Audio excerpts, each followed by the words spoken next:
The sky above was a deep, endless stretch of black, dotted with stars that twinkled like tiny diamonds. Ethan sat behind the controls of his battered spacecraft, gripping the steering wheel with both hands. He had been in space for days, crossing the galaxy on a mission for the Galactic Council, when something unexpected happened.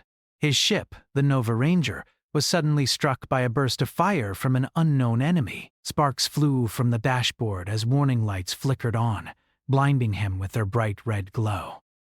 Ethan's heart raced as he struggled to regain control of the ship. Come on,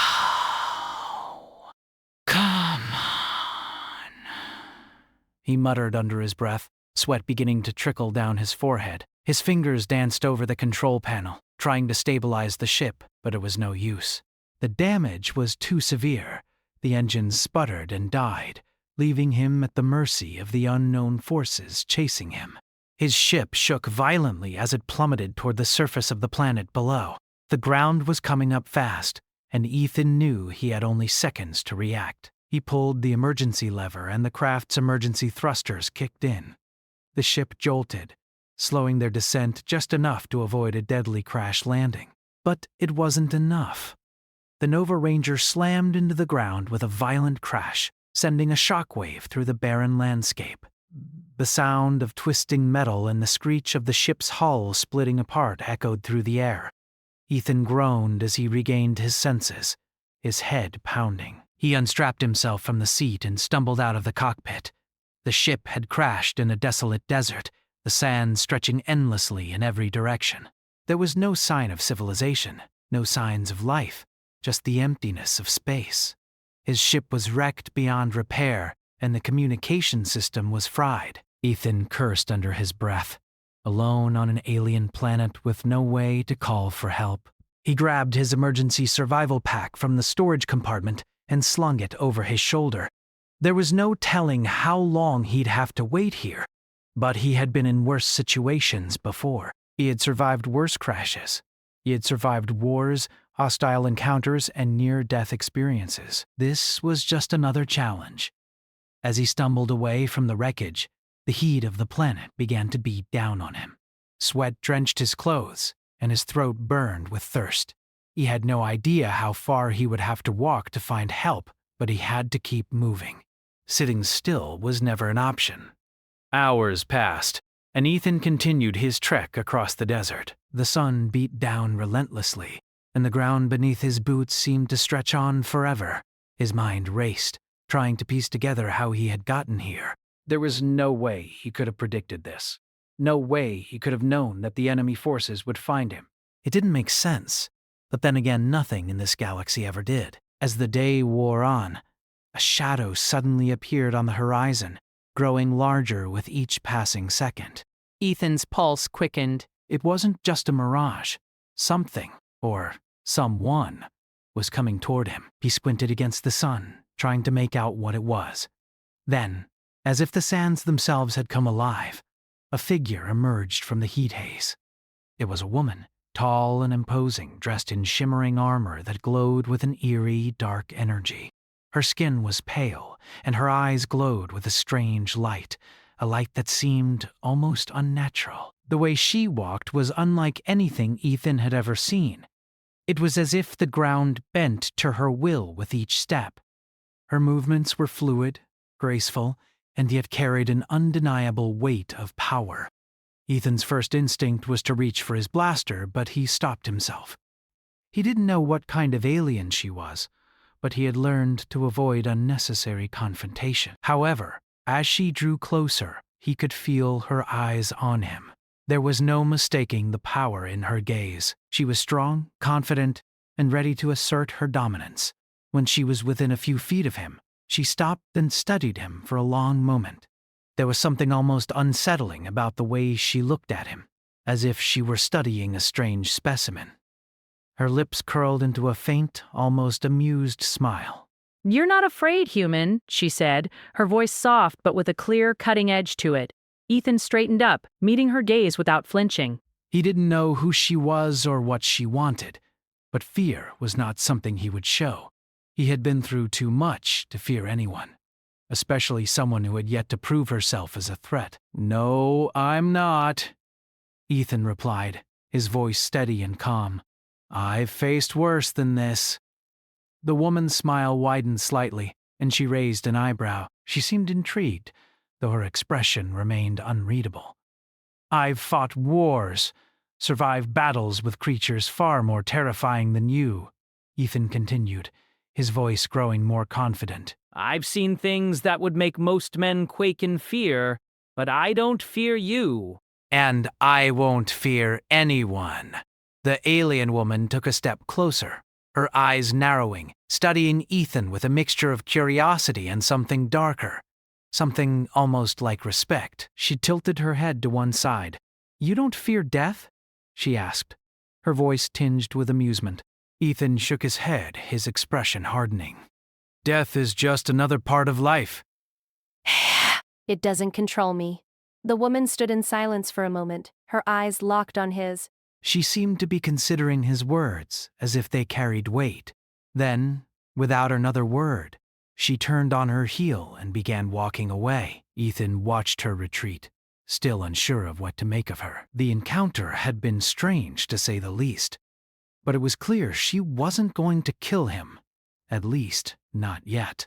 But something about her actions didn't sit right. She wasn't like any alien he had encountered before. He had learned long ago to trust his instincts, and right now his instincts were telling him that this woman was far more dangerous than she appeared.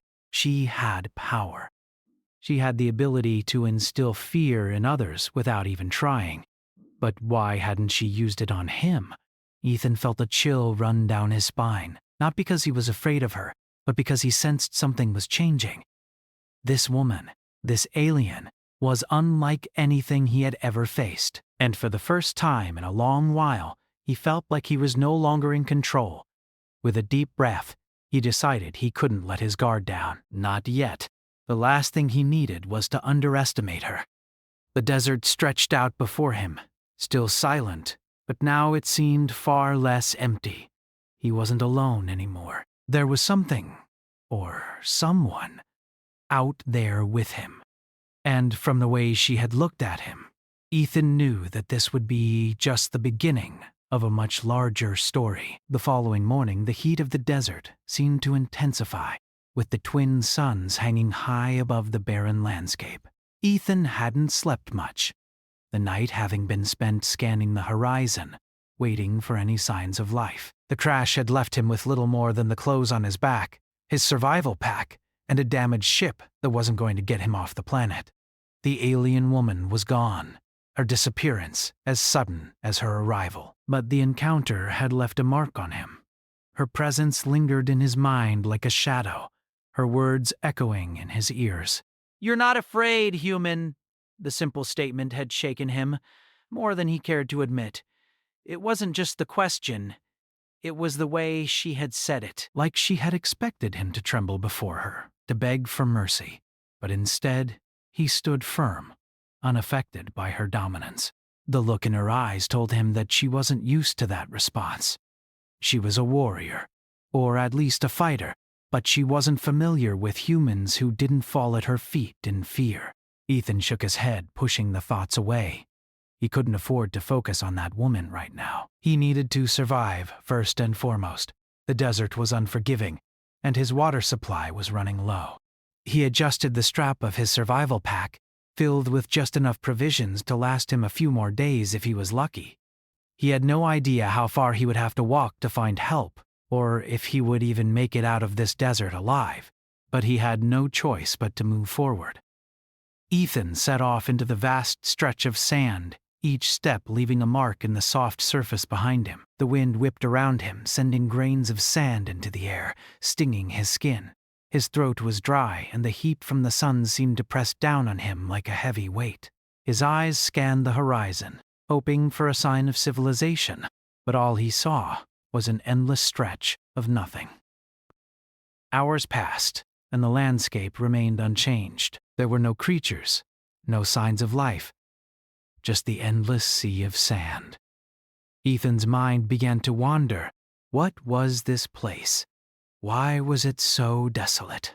His thoughts were interrupted by the sudden sound of footsteps behind him. He whipped around, his hand instinctively reaching for the blaster at his side, but there was no need for it. Standing a few feet away was the alien woman, Zyra. She had returned, her armor gleaming under the sun, her dark eyes focused on him. She didn't speak at first, just studied him, as if she were sizing him up, trying to figure out why he hadn't run away or begged for his life.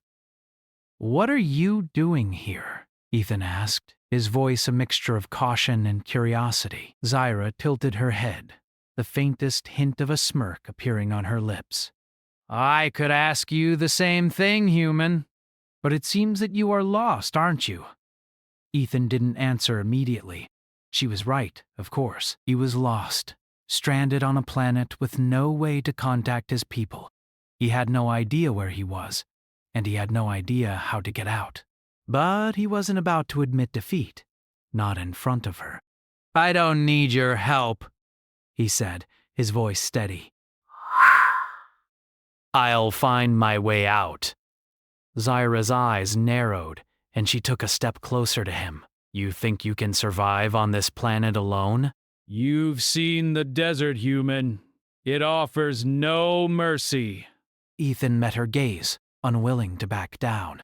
"I've survived worse." Her expression softened just slightly, as if she were almost impressed, but she didn't let it show. "I've been watching you," she said, her voice low. "You've been walking for hours." Your water supply is almost gone. You're not going to make it on your own. Ethan's lips pressed into a thin line. He didn't like the idea of accepting help from her, especially after how their first encounter had gone. But she was right. He needed water, and he needed shelter. "Why are you helping me?" Ethan asked, his eyes narrowing. "What's in it for you?" Zyra didn't answer immediately. She simply stood there, her gaze fixed on him. Then, after what seemed like an eternity, she spoke. You may be a human, but you are not like the others. "You don't fear death. That makes you different." I don't know if I should admire you or be concerned by that. Ethan was taken aback. He had never expected to hear something like that from her. For the first time, she wasn't acting like an enemy. She wasn't dismissing him as weak or insignificant. Instead, there was a strange kind of respect in her voice, something that he couldn't quite place. "I don't fear death," Ethan said, his voice steady. "But I don't want to die either." Zyra nodded slowly. "Then come with me. I will take you to a place where you can survive. There is shelter, food, water." She paused, studying him once more. "But I warn you, human, if you try anything foolish, I won't hesitate to end your life." Ethan didn't hesitate. He knew he had no other choice. Lead the way. Zyra turned without another word and began walking, her long strides quick and purposeful. Ethan followed, keeping his distance but staying close enough to keep track of her. The desert seemed to stretch on forever, the heat unbearable, but Zyra didn't break a sweat. She moved with the kind of ease that suggested she had lived in harsh environments her whole life. As they walked, Ethan couldn't help but glance at her from time to time. She was an enigma to him, a puzzle he couldn't quite figure out. She wasn't like any alien he had encountered before. There was something about her, something that made her stand out among the rest of the galaxy's many species. Her armor, black and shimmering, seemed to reflect the harsh light of the suns, making her appear almost otherworldly. Her eyes, glowing faintly with an inner light, gave her an air of mystery. She was clearly powerful, her presence demanding attention. But there was also a sense of sadness in her, something buried deep beneath the surface. As they traveled, the landscape slowly began to change. The sand gave way to rocky outcrops, and the air became cooler. It wasn't much, but it was a welcome change. The journey was still far from over, but for the first time since the crash, Ethan felt like there was a chance he could survive this place. By the time the suns began to set, they had reached a small, hidden valley. The rocks rose high on all sides, providing shelter from the wind.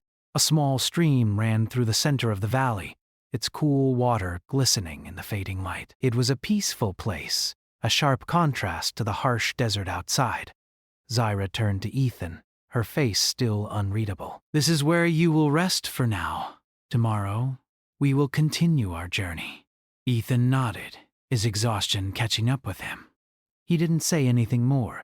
He was tired, physically and mentally. But as he sat by the stream, taking a long drink of water, he couldn't shake the feeling that this was only the beginning. There was something more to Zyra than met the eye, and he was determined to learn what it was. He had no choice but to trust her, for now. But he would not forget the encounter that had brought him here. "You're not afraid, human." Her words echoed in his mind, a reminder of the challenge ahead. He had no fear, but that didn't mean he was naive.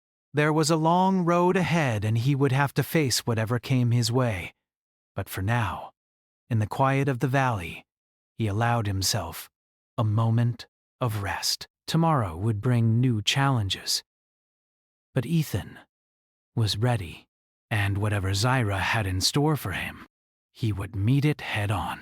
The morning came quickly, and with it, the same unforgiving heat that had made the desert so dangerous the day before. Ethan was already awake when Zyra stirred beside the small stream. He had slept fitfully, his mind still racing with thoughts of their encounter. His body was sore from the crash, the long trek across the desert, and the tension of their uneasy alliance. But his mind was sharper than ever, calculating, always planning his next move. Zyra hadn't left his side since they arrived in the valley. She had given him food and water, allowing him to rest. But Ethan knew better than to believe that this meant he was out of danger. She had saved him once, but that didn't mean she wouldn't turn on him if it served her purpose. She stood up, the cool breeze sweeping through the valley and causing the fabric of her armor to rustle softly. Ethan watched as she moved with the same graceful precision that had marked her every action since their first meeting. There was something about her that both unsettled and intrigued him. She wasn't like any other alien he had ever met, and he couldn't help but wonder what her motives were. Zyra turned to face him, her gaze steady and unblinking. "Are you ready to continue?" she asked. Ethan didn't hesitate. He had no choice but to keep moving. "Lead the way." She nodded, and without another word, she began walking toward the narrow pass that led out of the valley. Ethan followed, his steps deliberate, his eyes constantly scanning their surroundings. The valley was beautiful, serene even, but it was also too quiet, the kind of silence that made him feel like he was being watched. They didn't speak much during the journey. The air was thick with tension, and both of them seemed lost in their thoughts. Ethan couldn't help but think about the last few days, the crash, the long trek through the desert, and his strange meeting with Zyra. It didn't make sense. Nothing about this planet made sense. As they traveled, the landscape slowly began to change again. The rocky outcrops gave way to tall, jagged mountains, their peaks covered in a blanket of snow. It was an unexpected sight, especially after the relentless heat of the desert. The temperature dropped significantly, and Ethan pulled his jacket tighter around his shoulders. Zyra didn't seem affected by the cold. She walked on, her movements fluid and effortless. It was as if she had no need for warmth, no need for the things that made humans so vulnerable. The contrast between them was striking, her alien features and powerful aura, and his human frailty. "How much farther?" Ethan asked, his voice rough from the dryness of the air. He was tired, his body aching with every step. Zyra glanced over her shoulder at him, her expression unreadable. "We are nearly there." Ethan didn't push for more details. He had learned that questioning her was pointless. She would reveal what she wanted when the time came. For now, he simply focused on keeping pace with her, his mind constantly calculating his options. They walked for several more hours, the terrain growing steeper as they climbed the mountains. The air grew thinner, and each breath felt more difficult than the last. Ethan's legs burned, his feet numb from the cold. But still, he pressed on. He had survived worse conditions in the past. He could make it through this. As they reached the top of a small ridge, Zyra stopped suddenly, holding up a hand to signal for him to do the same. Ethan froze, his senses alert. "What is it?" he asked quietly. Zyra didn't answer at first. She stood perfectly still, her eyes scanning the valley below. Ethan followed her gaze, his heart racing as he spotted movement in the distance. It was difficult to make out the details at first, but as the shapes grew clearer, his stomach dropped. A group of aliens, unlike any he had seen before, were marching across the valley. They were tall, with armor that reflected the sunlight, their faces hidden behind dark helmets. They carried weapons, large, heavy guns that looked like they could tear a man apart with a single shot. Ethan's hand instinctively went to his side where his blaster was holstered, but he didn't draw it. There were too many of them. He would have to be smarter than that. Zyra didn't seem worried. She watched the group with a steady gaze, her face impassive. "They are part of my people's army," she said, her voice low. "They patrol this area. They are looking for something." "Looking for what?" Ethan asked, trying to keep his voice steady. Zyra didn't answer immediately. Instead, she studied the soldiers below them for a moment longer before turning away. It is not important. We must keep moving. Ethan felt a knot tighten in his stomach. Why are they here? What are they searching for? Zyra's eyes flicked to him for a moment, and for the first time since they met, he saw a flicker of something in her gaze. It was fleeting, gone in an instant, but it was enough to make him wonder. "They are not searching for you, human," she said finally. "But you are not safe here. It would be wise to avoid them." Ethan didn't argue. He had no intention of getting caught by those soldiers. He had already learned the hard way that survival depended on staying one step ahead of danger. They continued their journey, keeping to the shadows, moving carefully to avoid being seen. As the sun began to dip below the horizon, casting the land in a pale orange glow, they reached a small clearing at the base of a tall, narrow tower that seemed to rise out of the mountainside. "This is it," Zyra said, her voice soft but resolute.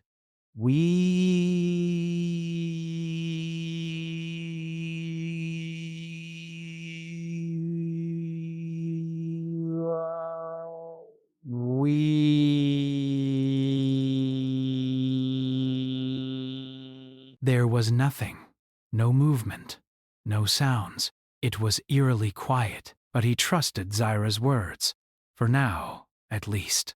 They entered the tower, its entrance hidden beneath a thick layer of vines and moss. Inside, it was surprisingly warm, with a faint glow emanating from the walls. The floor was made of stone, worn smooth from years of use. The place felt ancient, almost as if it had been forgotten by time itself. Zyra led him to a small chamber in the back of the tower. It was sparsely furnished, with only a few cushions scattered on the floor and a small table in the center of the room. On the table was a simple meal: bread, fruit, and water. Ethan didn't hesitate. He sat down, his exhaustion catching up with him as he picked up a piece of bread. He hadn't realized how hungry he was until the food was in front of him. As he ate, Zyra remained standing, her eyes distant as she looked out the small window that overlooked the valley below. She hadn't said much since they entered the tower, but Ethan could tell she was deep in thought. "What happens now?" he asked, breaking the silence. Zyra turned to face him, her expression unreadable. "You will stay here for the time being. Rest. Recover. When you are ready, we will continue." "Where are we going?" Ethan asked. He had been wondering that for a while now. Zyra didn't answer right away. Instead, she sat down across from him, her eyes locking onto his. "You're different from the others, human," she said quietly. "You have something within you, something that I can't quite explain." Ethan didn't respond. He had no idea what she meant, but he wasn't about to push her for answers. Perhaps one day you will understand, Zyra continued. But for now, rest. We have much to do. Ethan leaned back, allowing his mind to wander. There was still so much he didn't understand. About this planet, about Zyra, about the alien soldiers who were searching for him. But one thing was certain. Whatever came next, he would face it, head on. He had survived so much already, and he would survive this too. For now, he would follow Zyra's lead. But he knew that in the end, he would have to make his own choices.